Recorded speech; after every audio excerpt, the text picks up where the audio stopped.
A gente fica vendo nomes, né? Estrangeiros, assim.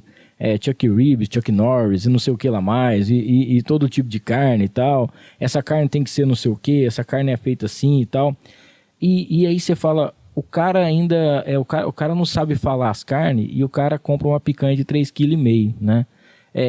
Que é uma coisa absurda, que quando você vê você vê o negócio de veia e tal, que vai fazer, e os caras compram picanha de 2,4 kg, 3 kg e tudo mais.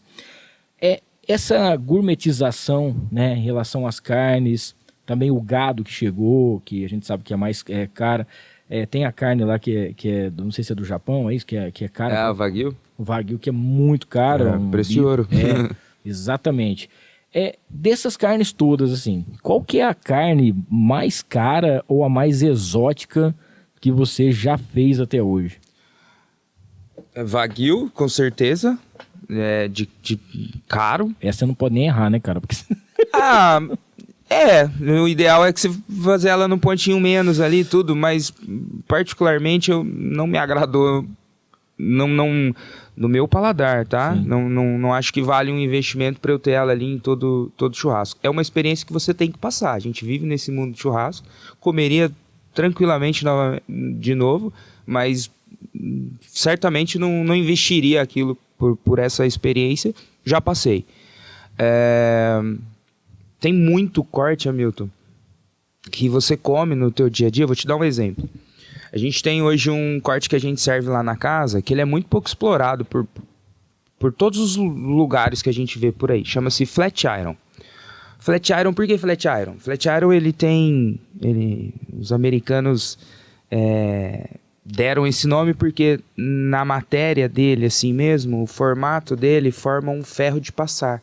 E Flat Iron, né? Tradução. Em inglês. Então, ele tem esse formato.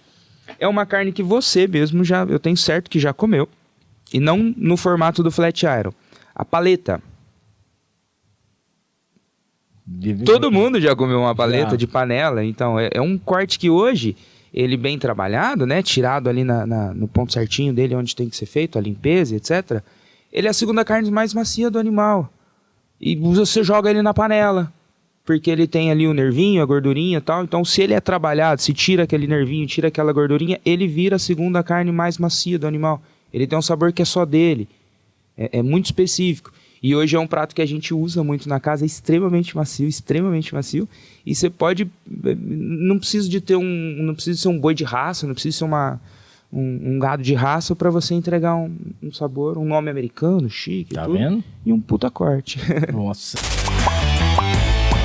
E aí, gostou desse corte? Então não esqueça, se inscreva no canal, ative as notificações, dá aquele like e compartilha para todo mundo. O link para o episódio completo tá aqui embaixo. É só clicar e assistir.